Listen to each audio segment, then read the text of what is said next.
Sometimes you've been convinced to buy something you didn't need or agree to something you didn't want. The truth is, there are dark psychological tricks people use every day to control your mind.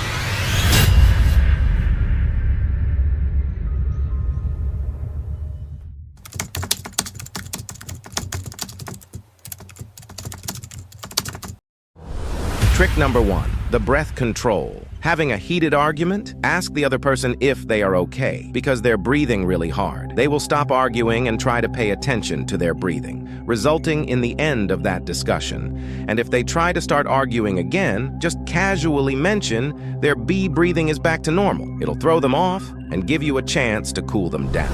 Trick number 2, memory rewind. If you experience trauma, retelling the story over and over in present tense, "He pulled the gun out," versus "he is pulling out a gun," will move the memory from your amygdala and engage your prefrontal cortex. This makes the memory more of a historical retelling rather than an emotional one. I probably got the brain parts wrong, but it works. You know why did the traumatized person become a historian? Because they were great at retelling their past. Trick number 3, silent treatment. Don't react when somebody is getting unnecessarily angry. It drives them crazy. Trick number 4, gaze diversion. If you want to avoid being called on in class or during a meeting, be sure to make a point of looking at the speaker, even making eye contact if you can, until the end of their question.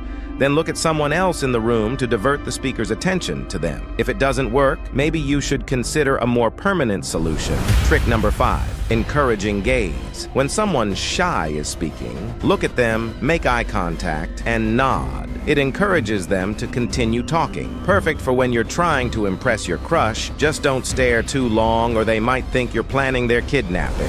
Trick number 6, gratitude manipulation. Thanking someone for a trait you want them to display, so instead of saying, "Sorry to keep you waiting," say, "Thank you for being patient," will make them more likely to act in accordance with your words. By thanking them for a quality you value, you're essentially giving them a positive suggestion. People are more likely to comply with requests that are framed as compliments. Trick number 7, nodding persuasion. Nodding your head up and down slightly when you want someone to agree with what you are saying.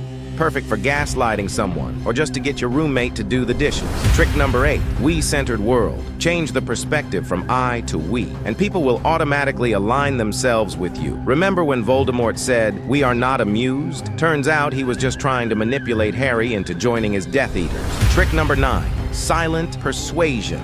Waiting several seconds or up to minute to say something after someone has given you an offer or asked you for something will make what you say next likely to be agreed with. Most people hate uncomfortable silence, especially salespeople. Just don't try this on your girlfriend when she asks to split the bill. Trick number 10, forehead fury. Staring at people's forehead irritates them quite a lot. Staring at someone's forehead can be seriously irritating, almost like Thor staring down Thanos before the snap. It's intense, uncomfortable, and you might end up losing an eye, a hammer, or your brother, so maybe just stick to blinking. Trick number 11, numeric grounding. If you want to de-escalate someone who is distraught and shut down, ask them questions that involve numbers, like their address or phone number. It will oftentimes pull them out of their emotional state and into a better headspace. Trick number 12, informational extraction. If you're trying to figure out the name of something or someone, ask a question with a fake information like,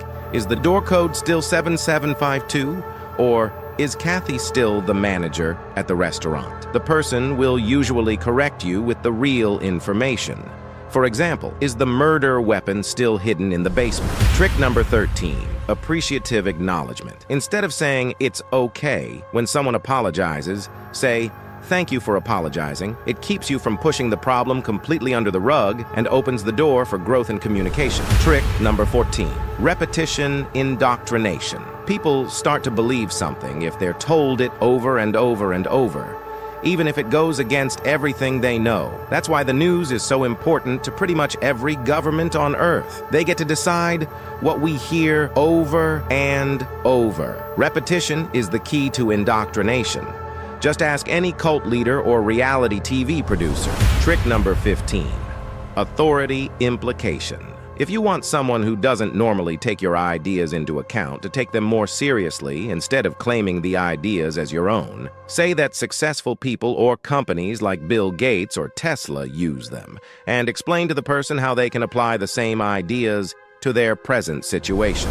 Trick number 16, humble agreement. Instead of saying, "I know," say, "You're right." It'll make you look less like an asshole and make them feel smart, which will make them easier to work with. Trick number 17, physical persuasion. If someone is bothering you at your desk too often, continue the conversation, but get up and walk them back to their desk. Trick number 18, trust deception. If you want to be an effective liar, build a reputation of being honest. The more you are known as being reliable, the easier it is to deceive and manipulate. Honesty builds trust, but deception builds empires.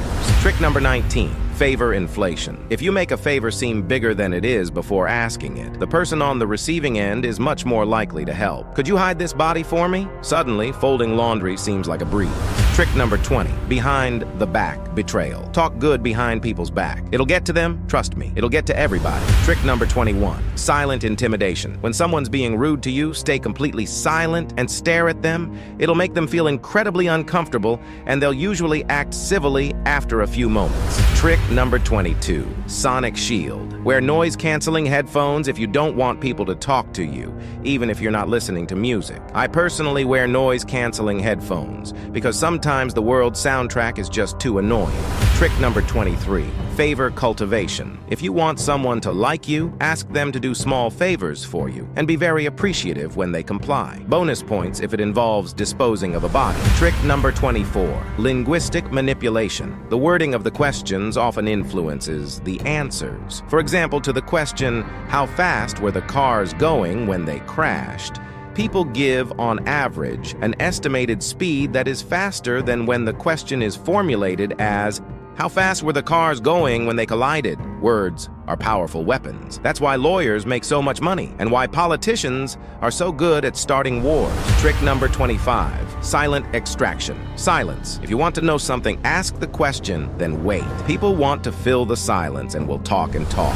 Trick number 26, ego boost diversion. If someone asks you a particularly hard question, say, "What a good question." It'll make the person feel so pleased with themselves that they'll be less critical of the answer and may not even fully pay attention to it at all.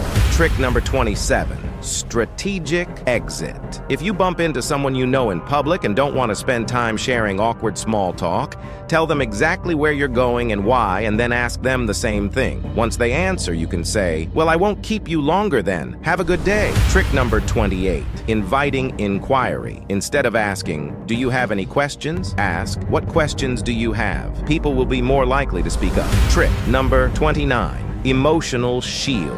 Instead of verbally attacking someone for doing something, say how you feel. They can get angry and defensive if they feel attacked, but they can't get mad at you for how you feel. Trick number 30, unusual anchor. If you need to remember something, think about it while doing something noticeably unusual, like moving something in your room out of place. When you notice it later, you'll be reminded of the thought.